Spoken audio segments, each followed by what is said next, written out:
dès qu'il y a une minorité qui est dans un groupe majoritaire, je ne sais pas, des Chinois qui sont installés quelque part en Afrique, ils sont mal vus par la majorité. Ça, c'est le racisme. C'est ce que Freud appelle le narcissisme des petites différences. L'antisémitisme, ça n'a rien à voir. C'est une maladie infantile de deux civilisations, la chrétienne, la chrétienté et l'islam, qui sont devenues structurantes.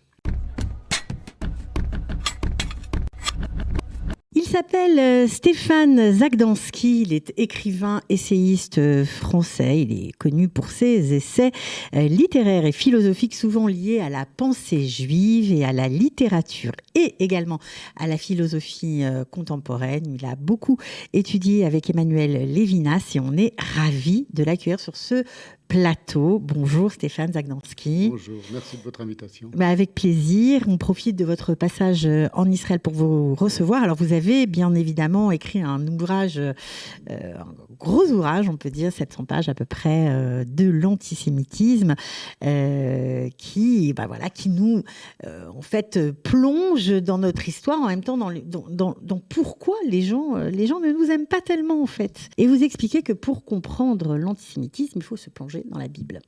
Oui, c'était la question que je me suis posée depuis mon adolescence. Moi, je suis né en France, à Paris, de parents qui étaient nés à Paris d'origine polonaise, du côté des grands-parents, ashkénazes, et qui, eux, avaient souffert pendant la guerre, ont dû se cacher, c'était des enfants cachés, comme c'est arrivé à beaucoup de familles. Et vers 13 ans, je me suis aperçu qu'il y avait quelque chose qui s'appelait l'antisémitisme. Pourquoi vers 13-14 ans? Parce que c'est l'âge où ma grand-mère paternelle nous a raconté la guerre. Et à 13 ans, je me suis aperçu finalement que moi, qui étais un gentil jeune garçon juif, bien élevé, j'étais détesté par des gens à l'autre bout du monde, tout simplement parce que j'étais juif, sans raison. Des gens à qui j'avais fait aucun mal. Vous ne connaissiez même pas. C'était une interrogation d'un adolescent. Je me dis, mais pourquoi moi? Qu'est-ce que je leur ai fait? J'ai 13-14 ans, je ne suis pas méchant, j'ai tué personne, j'ai volé personne. Et j'ai appris qu'il existait quelque chose de planétaire qui s'appelait l'antisémitisme. Donc pourquoi l'antisémitisme? Bien plus tard, quand je suis devenu adulte, j'ai décidé de faire un livre pour essayer de répondre à cette question. Pourquoi y a-t-il de l'antisémitisme plutôt que rien? D'où ça vient? Pourquoi? Alors j'ai répondu, j'ai fait ce gros livre, là je viens de le rééditer. Donc après le 7 octobre d'ailleurs. Oui, après le 7 octobre, j'ai refait une réédition, mais il est paru dans les années 90. À l'époque, il y avait peu de place pour l'islam, j'y consacrais que 4 pages sur 300 pages, mais beaucoup sur la généalogie chrétienne de l'antisémitisme. Et après le 7 octobre, et après tout ce qui s'est passé, j'ai considéré qu'il fallait le rééditer de manière augmentée et réactualisée. Et donc c'est devenu un très gros ouvrage de 700 pages, j'y ai mis des annexes, etc., avec beaucoup de références historiques. La question que je me suis posée, c'est, j'ai lu, il y a bien des années maintenant, la très vaste histoire de l'antisémitisme de Léon Poliakov, que j'ai connu, c'était un ami à la fin de sa vie, qui est formidable. On s'aperçoit que c'est quelque chose d'universel. Enfin, pas exactement universel, mais on s'aperçoit que l'antisémitisme, c'est une immense vague de haine comme ça, qui parcourt les pays, qui parcourt les époques. Et la chose dont je me suis aperçu, c'est que finalement, il y a 2 moments dans l'histoire de naissance de l'antisémitisme, et il y a 2 endroits où il est né. Et seulement 2 endroits. Il n'y a pas eu d'antisémitisme en Asie, il y avait des communautés juives, ça on l'apprend en lisant Poliakov. Il y avait des communautés juives florissantes. Dans l'Empire romain, avant le christianisme, il y avait des communautés juives florissantes, il n'y avait aucun problème avec les populations, etc. Partout dans le monde, avant le christianisme, il n'y avait pas d'antisémitisme. Donc, ça apparaît au 1er siècle dans la Palestine sous l'Empire romain, et ça apparaît, cette haine, cette animosité, c'était ça la question. C'est pas les préjugés, c'est pas les clichés, c'est pas un peu le racisme, je le dis au début, c'est universel. Dès qu'il y a une minorité qui est dans un groupe majoritaire, je sais pas, des Chinois qui sont installés quelque part en Afrique, ils sont mal vus par la majorité. Ça, c'est le racisme. C'est ce que Freud appelle le narcissisme des petites différences. L'antisémitisme, ça n'a rien à voir. C'est une maladie infantile de deux civilisations, la chrétienne, la chrétienté et l'islam, qui sont devenues structurantes. Des maladies infantiles, dès la naissance de ces deux religions, ça a structuré la manière dont elles se sont conçues vis-à-vis de nous. Alors pourquoi? Puisque elles sont issues de nous. Voilà, elles sont issues de nous. Tout le problème est là. Le pourquoi, c'est que pour le christianisme, parce que le christianisme, il a 6 siècles d'antériorité sur l'islam. Ça commence avec le christianisme. Le problème, c'est qu'ils arrivent après nous. Je vais le dire autrement. Nous sommes une religion temporelle, nous les juifs. C'est-à-dire que nous sommes dans un rapport cyclique au temps. Toute l'année juive, elle est organisée par rapport à des événements qui se sont passés, la sortie d'Égypte pour Pessah, etc., qui sont passés il y a des millénaires et qu'on revit perpétuellement. Nous sommes dans une ronde temporelle, nous les Juifs, nous sommes une religion temporelle et non pas spatiale. C'est pour ça que le seul endroit au monde qui est important pour nous, c'est un petit confetti qui s'appelle Eretz Israël, c'est rien. Nous ne sommes pas une religion impérialiste qui veut s'étendre. Arrive le christianisme, qui est au début un judaïsme, une secte juive parmi d'autres, les premiers chrétiens, mais qui vont dire le Meshiar, il est arrivé, et c'est lui, ce Jésus qui vient de naître en zéro de l'ère chrétienne, et il est le Fils de Dieu. Il incarne Dieu.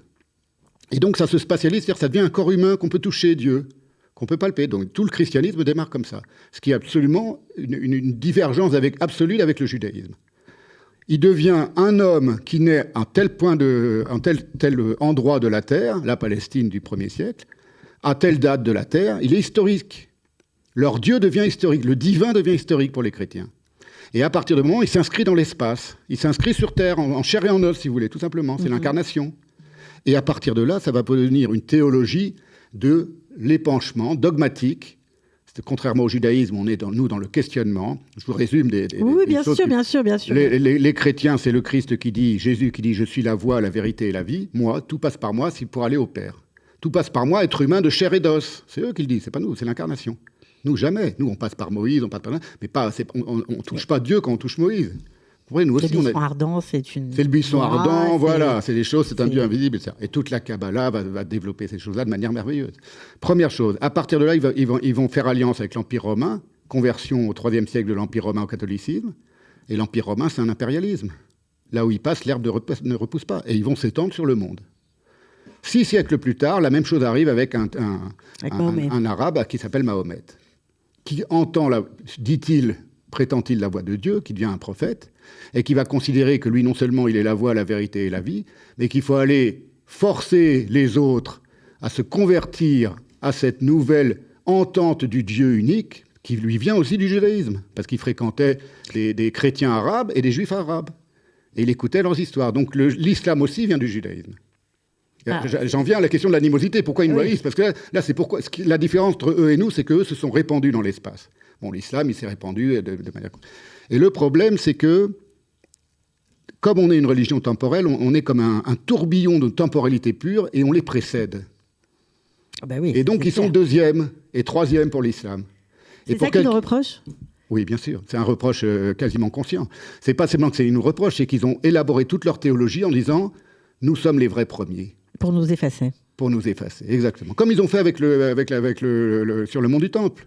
Ça, c'est politique. Mais avant d'être politique, c'est théologique. Les Juifs, disent les chrétiens, ont tué Jésus. Nous devenons, nous, le Vérous Israël, qu'un terme de la théologie chrétienne. Nous sommes les vrais Israël, c'est plus eux. Leur testament, il est ancien. Et donc, il est dépassé. C'est nous le Nouveau Testament. C'est dans les termes de la théologie chrétienne. Donc que ce soit pour l'islam ou pour la chrétienté, l'antisémitisme que nous connaissons aujourd'hui, pour vous, oui, la genèse, c'est le noyau vient de là. Oui, c'est comme une centrale nucléaire d'uranium, ça ne s'éteint pas. Et ça, c'est pour le christianisme. Attends, et l'islam, c'est encore autre chose. Ils ont été encore plus loin. C'est pour ça que la haine, elle est si vive aujourd'hui contre les Juifs. C'est que l'islam, ils ont dit non seulement ils étaient avant nous, mais en réalité, ils n'étaient pas avant nous, parce que Abraham, Moïse étaient des musulmans, ils étaient soumis à Dieu, donc ils étaient des musulmans. Donc oui, ils étaient déjà musulmans avant les Juifs. Ils ont transformé l'histoire, notre histoire. Exactement. Ils ont inversé les valeurs. Ils ont inversé la chronologie. Ils disent c'était nous les premiers. Et alors les théologiens musulmans disent mais pourquoi ça n'apparaît pas dans la Torah ? Pourquoi Mahomet, le nom n'apparaît pas dans le texte des Juifs ? C'est pas parce que Mahomet n'était pas né, puisque pour eux, tout était antérieur aux Juifs. C'est parce que les Juifs ont trafiqué leur texte. C'est ça, donc premier reproche, on a tué Dieu. Deuxième reproche, on a trafiqué la Torah, elle n'est pas vraie, elle est fausse. Et ça vient jusqu'à aujourd'hui. Donc, aller convaincre un peuple qui, depuis 14 siècles, pense qu'on est des menteurs, des faussaires, des fraudeurs, nous les Juifs, de la parole divine, que ce petit territoire-là où on est, on demande juste à revenir sur ce petit territoire-là, parce qu'il nous est promis dans un texte qui est notre texte que l'on aime, qui est la Torah, pour eux c'est un faux texte. Et toutes les valeurs antisémites de l'islam, je parle beaucoup de l'islam parce qu'évidemment c'est le problème en Israël, plus qu'avec la chrétienté. La chrétienté, ça s'est calmé au bout de 2000 ans. Il aura fallu 2000 ans pour faire Vatican II. L'islam, on n'en est pas encore là. Tout le problème, c'est qu'ils ont une conception du juif qui est un être faible. Pourquoi ? Parce que Mahomet a vaincu les juifs de Médine et il les a massacrés. Et après, plus jamais les Juifs ne se sont rebellés contre Mahomet. Arrive le sionisme au XIXe siècle et tout à coup arrivent des Juifs qui en ont marre de se prendre des pogroms sur la tête en Pologne, en Russie et partout, et qui résistent et qui gagnent leur guerre. Et qui pour un imaginaire arabe, c'est impensable, c'est insupportable. Le juif, c'est un être faible, c'est pas possible qu'un musulman soit moins fort qu'un juif. Alors ça revient dans toute la propagande antisioniste d'aujourd'hui sur les réseaux sociaux, où ils disent s'ils n'avaient pas l'argent des Américains, ils ne nous vaincraient pas. Ce sont des baby pampers, soldier pampers, ce sont des bébés, ils ont peur de nous. Un enfant avec une pierre, il est plus fort qu'un... Tout l'imaginaire musulman qui vient du temps de Mahomet, ils le reproduisent contre Israël, mais ils continuent de perdre leur guerre. C'est fou. Alors, ce qui est encore plus fou, c'est l'idée que la haine, c'est quelque chose, c'est comme de l'uranium, ça dure des millénaires. Si c'est pas amputé par une nouvelle éducation... Ce que nous, on a fait, les sionistes, ils ont renouvelé la manière dont le juif se considérait. C'est pour ça qu'au début de l'histoire du sionisme et de la création d'Israël, il y avait un conflit entre les religieux et les non-religieux. Bien sûr. Mais les sionistes ont fait cet effort de se repenser eux-mêmes en tant qu'hommes, en tant qu'individus, ce que les musulmans n'ont pas fait. Alors, il y en a quelques rares qui l'ont fait. Bien sûr, mais vous dites aussi qu'il peut y avoir de l'antisémitisme sans juifs. Oui, parce que c'est pas les êtres humains. C'est le contraire du racisme. Le racisme, c'est une petite communauté chinoise dans un pays en Amérique ou n'importe où, et les gens disent ah regardez, ils sont sournois, ils sont.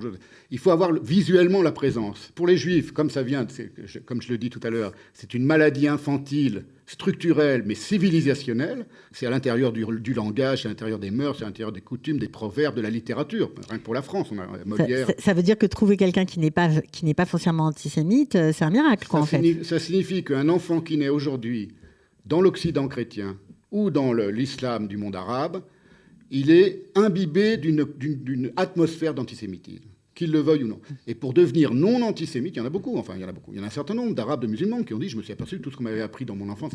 Il faut faire un effort intellectuel de remise en question qui, chez nous, les Juifs, est donné d'emblée avec l'apprentissage de la Torah, du Talmud, de la Guémara et de la Kabbale. On est le peuple du questionnement. Nous, on fait que ça, se remettre en question. Et dans la Torah, déjà, on se remet en question. Et le veau d'or, c'est quoi? Le pire des péchés.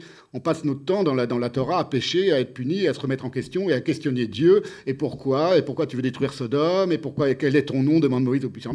Nous, la question, ça nous revivifie. Mais pour des religions et des idéologies dogmatiques, le questionnement, c'est ce qu'il y a de pire. La remise en question. Vous dites pourquoi un musulman? Il n'y a pas de pourquoi. C'est comme ça. C'est comme ça. Et un chrétien du Moyen-Âge jusqu'à Vatican II, c'était comme ça. Alors, ce qui est fou, c'est que vous avez bien sûr réédité votre livre de l'antisémitisme avec, bien sûr, après le 7 octobre. Alors, pour quelqu'un d'aguerri comme vous, le 7 octobre n'aurait pas dû vous surprendre à ce point. Ça m'a blessé, comme tous les Juifs du monde. Que vous attendiez.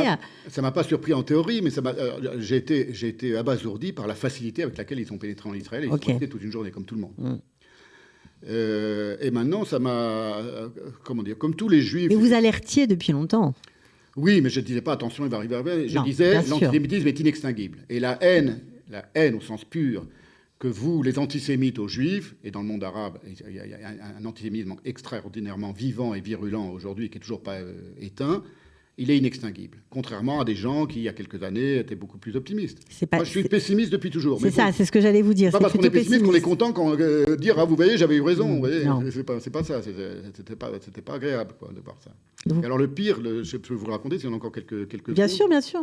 Le pire du pire qui m'a vraiment bouleversé, c'est qu'il y a quelques années, en 2021, j'ai eu l'idée de faire un nouveau roman, parce que je suis romancier aussi. Et j'ai voulu faire un roman très sombre, sur notre temps, sur le monde, la déréliction des sociétés partout dans le monde, la pollution, tout ça. Un roman pessimiste. Et je me suis dit, qu'est-ce que serait le pire roman cauchemardesque que tu pourrais inventer? Un peu comme Philip Roth avait fait un roman sur l'Amérique qui deviendrait antisémite, etc. Donc, dans la littérature, c'est un genre en soi, le roman dystopique, etc. Je lui dis, j'en ai fait beaucoup des romans, ça y est, t'as plus de 50 ans, il faut que tu fasses un gros truc vraiment... Qui te marque toi-même et qui soit important pour toi. Je me suis dit, je vais faire le pire chose qui puisse m'arriver. C'est quoi? Que les antisémites gagnent et qu'ils massacrent tous les juifs dans le monde. 2021. Et je me dis, je vais commencer par Israël et je vais imaginer que tout le monde meurt à cause du vaccin Pfizer, ils ont pris trop de doses et tout le monde meurt. Et les Arabes, ils voient ça et disent, c'est une bénédiction et ils envahissent Israël. Et je décris l'invasion. Je ne l'ai pas fini ce roman, il est en cours. J'ai décrit l'invasion par des Arabes, mais imaginairement. Bien sûr. De Gaza, de Ramallah, partout, qui envahissent et qui voient que tous les Israéliens ne peuvent plus se défendre. et ils massacrent tout le monde. Et après, ça donne une jouissance absolue à tout le monde sur la planète, et ils vont massacrer tous les juifs. Et il ne restera plus de juifs. Et qu'est-ce que c'est qu'une terre sans juifs? C'était la trame de mon roman. Et je commence par une citation de Job, je crois, c'est « Ce que je redoutais le pire, mon cauchemar, s'est retourné contre moi. » On était en 2021. Et puis je le mets dans un tiroir, je dis « Allez, je le laisse tomber, je fais 100 pages. » Et puis c'était dur quand même d'imaginer, un truc complètement imaginaire, mais vraiment dystopique. Et je le mets dans un tiroir. Et arrive le 7 octobre. Et le 7 octobre, je vois ça comme tout le monde sur mes écrans, je vois les massacres et tout ça en direct. Je me dis, mais c'est fou, c'est mon roman qui devient vrai. C'est affreux. C'est affreux. Et je me suis dit, ce que tu redoutais le plus, c'est retourné contre toi. Ma phrase de Job, c'est comme s'il m'avait porté malheur. J'ai eu, vous savez, un romancier, un essayiste, enfin un romancier, il est un peu mystique comme ça. C'est pas... Je me suis dit, si ça se trouve, c'est moi qui ai déclenché quelque chose. J'ai mis Dieu en colère contre les Juifs. À vouloir imaginer la colère de Dieu et que tous les Juifs disparaissent. Alors j'ai beaucoup réfléchi. Après, je me suis dit, du coup, j'ai pris plein de notes, évidemment, de ce qui se passait. Et puis j'ai pris des notes, j'ai décidé de continuer le roman, et je vais le terminer. Et ce sera un roman qui montrera, puisque vous voulez l'extermination des Juifs, voilà ce que ça donnerait. Ça donnerait quoi? C'est que si les Juifs disparaissent, ce sera la fin de mon roman, je vous dis, il fera 500 pages, j'en ai pour 10 ans à le finir. Mais la fin, c'est que quand il n'y aura plus de Juifs sur Terre, il n'y aura plus de Terre non plus. Alors vous parlez de beaucoup de choses. Savez, je rajoute juste ça, parce que vous savez que dans la mystique juive, c'est grâce au souffle des enfants juifs qui vont à l'école que le monde se maintient. C'est grâce aux 15 petits millions de juifs que les 7 milliards d'êtres humains, ils sont encore en vie, d'une certaine manière. Donc si on disparaissait, si leur désir devenait véridique, c'est-à-dire qu'enfin se débarrasser de tous les juifs de la Terre, c'est fini pour eux aussi. C'est fini pour tout le monde. Il y aura plus d'êtres humains.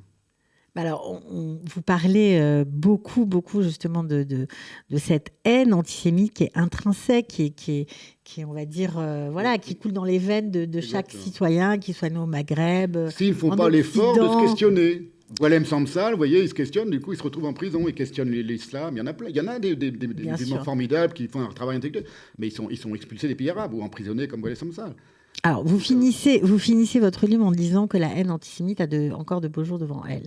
C'était écrit il y a 30 ans. Il y a 30 ans. Alors, vous le pensez toujours? Je vous l'avais dit. Mais c'est pas bien pour dire je vous l'avais dit pour un truc aussi négatif. Oui, c'est sûr. Bien sûr, je le pense toujours. Vous le pensez toujours. Donc, ça veut dire que tous les efforts qu'Israël, que certaines personnes, même en France, en Europe, essaient de déployer pour faire comprendre ce qu'est le judaïsme, etc., et pour lutter contre l'antisémitisme, pour vous, ça sert à rien? C'est pas que ça sert à rien. Je pense qu'il faut faire exactement comme font les Israéliens. Enfin, les Israéliens aussi, ils adorent qu'on les aime, et la Startup Nation et tout ça. Faut pas se faire d'illusions. C'est pas qu'on nous aimera jamais. C'est qu'il faut être d'abord fort et dissuader ceux qui veulent nous tuer de nous tuer. Okay. Et après, peut-être, ils seront intéressés par la Startup Nation et tout ça, mais il faut d'abord que les djihadistes soient éradiqués. C'est le djihadisme le problème. C'est pas l'islam en soi. C'est pas le christianisme en soi. Il y a des gens qui réfléchissent, etc. Et puis on n'est plus dans les guerres de religion. Le vrai problème, c'est le djihadisme. Et le djihadisme, au sens propre, c'est un malade mental. Donc lui, il faut être extraordinairement ferme, comme le sont les Israéliens. Alors, voyez, quand on parle de djihadisme, on parle quand même de terre, de territoire. Mais tout ça, ça peut s'arranger. C'est-à-dire, par exemple, vous savez, il y a quelqu'un de formidable qui s'appelle Mordechai Kedar, un Israélien, qui lui a trouvé une solution fabuleuse. Il dit, c'est pas l'État le problème. Il leur faut pas un État palestinien, il faut des Émirats. L'Émirat de Naplouse, parce que ce sont des sociétés claniques, pyramidales, avec un cher qui... Ils veulent pas d'un État-nation avec les droits de l'homme et la femme égale à l'homme, etc. C'est pas leur culture dans le monde arabe. Mais est-ce que l'Occident est prêt à comprendre ça? Mais l'Occident, ils ont leurs propres problèmes. L'Occident s'effondre aussi. Tout le monde s'effondre. Toutes les sociétés sont en train de se déliter aujourd'hui. Donc on est de toute façon dans un bouleversement civilisationnel généralisé, qui n'a rien à voir avec les Juifs, avec l'antisémitisme. Nous, on est une partie de cet état de fait, quoi. Un moment de ce bouleversement. Et ça nous concerne, nous. Mais ça ne va pas mieux ailleurs. Les Chinois avec les Tibétains, ce qui est en train de devenir la Chine, une immense geôle de surveillance électronique à ciel ouvert, 1 milliard d'habitants. Et les États-Unis, ça va tellement mal. Ça va mal partout, de toute façon. Ça va mal partout. Vous êtes déprimant, Stéphane. Non, je ne suis pas déprimant parce que... Alors, je vais vous donner une raison de ne pas déprimer. C'est qu'on est le peuple de la joie, de la simcha. et qu'on peut toujours espérer sur un miracle et sur le fait que la joie... Machiar arrivera un jour. Soit le Machiar, soit même la joie juive, la joie de la pensée, la joie de l'étude. Je vous donne juste un dernier exemple pour l'histoire de ne pas essayer de convaincre. Je pense que c'est une grave erreur qu'ont fait les artistes contemporains à Venise. Vous savez, c'est arrivé ces jours-ci. Oui. Le pavillon de Venise de l'art contemporain, parce que je suis aussi artiste, donc je suis aussi dans ce monde-là, d'avoir donné aux antisémites déjà la précédente en disant on ne va pas faire d'exposition. Nous, les artistes israéliens, on ferme le pavillon israélien. Pourquoi ? Sous prétexte qu'il y avait la guerre à Gaza, ils ont fermé leur pavillon. Aucun autre n'aurait fait ça. Mais ils ont été décriés, ils ont été c'est pas ça, c'est qu'ils ont donné aux antisionistes, ils ont donné le doigt et après ils veulent la main et après ils disent on veut plus d'Hébreux sur le pavillon. Et aujourd'hui, il y a les flics qui sont obligés de garder le pavillon israélien là, en ce moment, aujourd'hui. Oui, je sais. Il ne faut pas leur donner quoi que ce soit. C'est pour vous dire, il faut être pessimiste au sens où il ne faut pas leur dire oui, vous avez raison, on est un peu coupable de ceci ou de cela. Alors, pessimiste dans nos réactions, pour anticiper nos réactions vis-à-vis des autres, mais il faut garder quand même un certain optimisme pour continuer à vivre. L'optimisme, c'est que finalement, quand ils abandonnent leur haine contre nous, ils nous aiment. Parce que c'est de l'amour retourné en réalité. Donc, en réalité, les peuples du monde, les nations du monde aiment les Juifs. Vous voyez, c'est ça l'optimisme. C'est-à-dire le jour où on leur dira ta haine, elle ne marche pas, tu n'arriveras pas à me tuer avec ta haine, bon, ils essaieront peut-être l'amour. Je vous donne quelque chose pour avoir envie de sourire un peu. Je suis pessimiste. Il veut me faire plaisir, il est gentil. Bon, alors en tout cas, Stéphane Zagnansky, merci beaucoup d'avoir été avec nous. Évidemment, vous avez compris qu'on n'a fait qu'effleurer le sujet que vous maîtrisez à la perfection depuis... des dizaines d'années déjà. On mettra bien sûr les liens de vos livres pour ceux qui ont envie de s'y plancher. Voilà.